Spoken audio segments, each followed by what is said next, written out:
In the previous हामीले lecture, अघिल्लो पाठमा I told you that सिकिसकेका छौँ कि proto-evangelion प्रोटो इभाङ्गेलियोन means अर्थात् the first पहिलो gospel, सुसमाचार okay, has been पहिलो सुसमाचार confirmed प्रोटो इभाङ्गेलियोन and previewed, उत्पत्ति 5 अध्यायको pre-shown, वंशावलीमा in फेरि the first सुनिश्चित गरिएको छ।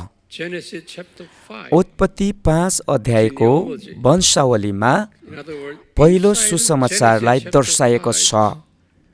अर्थात् which उत्पत्ति shows us 5 अध्यायको वंशावलीले हामीलाई फेरि evangelion. पनि पहिलो सुसमाचारलाई There was a प्रस्तुत number गर्छ, सिकाउँदछ। Number 2 was अनि त्यसै गरिकन David, राजा Psalm दाउदले chapter 22.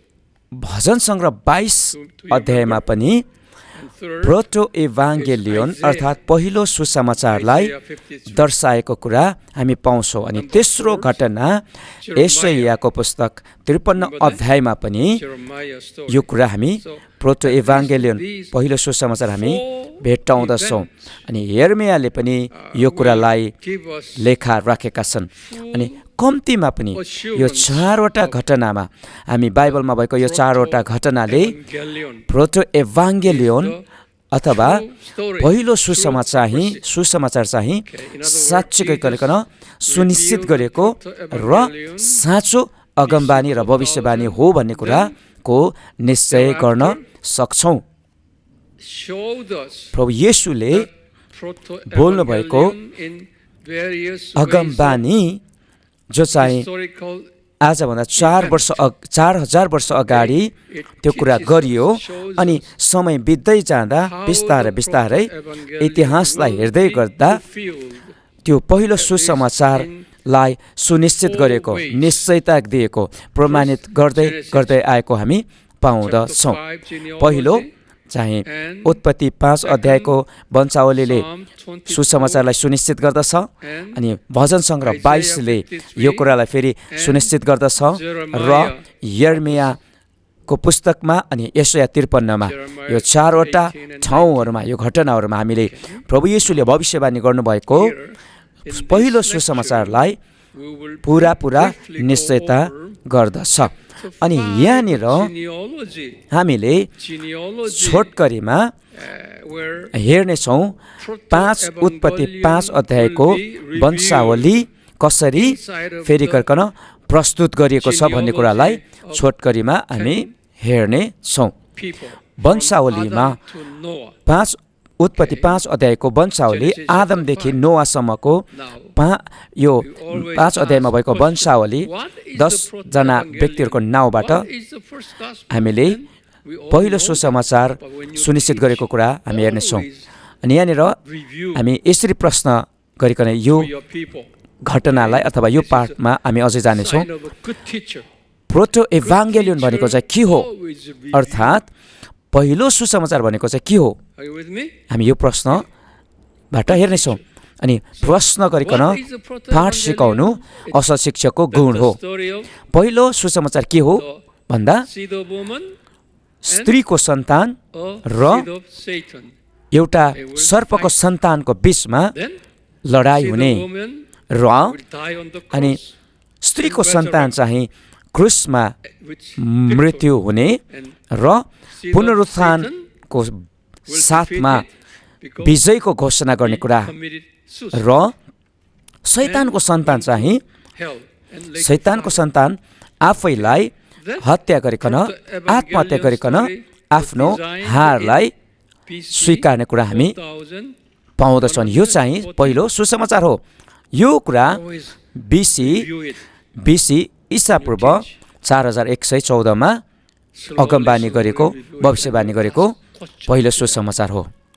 अनि जहिले पनि हामी प्रश्नबाट हाम्रो पाठलाई सिकाउनु पर्दछ।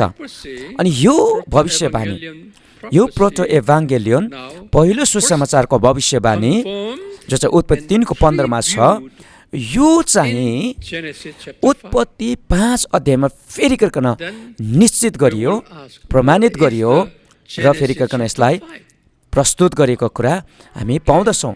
अनि त्यसो हो भने यो उत्पत्ति 5 अध्यायमा निश्चित गरियो, त्यही पहिलो सुसमाचारलाई सुनिश्चित गर्यो भने कसरी थाहा पाउने? अनि यो उत्पत्ति 5 अध्यायको वंशावलीमा आदमदेखि नोआसम्मको 10 पुस्ताको नाउँ हामी पाउँदछौँ। अनि झन्डै यसको समय चाहिँ 1000 वर्षको अवधि छ। अनि नोआको जन्म BC 3058 तिर भएको थियो भने आदमको चाहिँ 4114 BC मा भएको थियो। अनि यो दुईवटा वंशलाई आदमदेखि नोआसम्मको यो समयलाई हेर्दै गर्दा झन्डै 1000 वर्षको समय छ। अनि त्यहाँ 10 पुस्ताको नाउँ हामी पाउँदछौँ। उनीहरूको आयु, त्यो समयको आयु, उनीहरूको समय, यो 10 पुस्ताको उनीहरूको आयु चाहिँ उनीहरूको आयु झन्डै 1000 वर्ष जस्तो थियो। अनि यो 10 पुस्ताहरूको आयुलाई हेर्दै गर्दा झन्डै उनीहरू 1000 वर्षसम्म बाँचेको हामी पाउँछौँ। अनि उनीहरूको 100 वर्ष हुँदै गर्दाखेरि मात्रै उनीहरूको पहिलो सन्तान जन्मेको हामी पाउँदछौँ।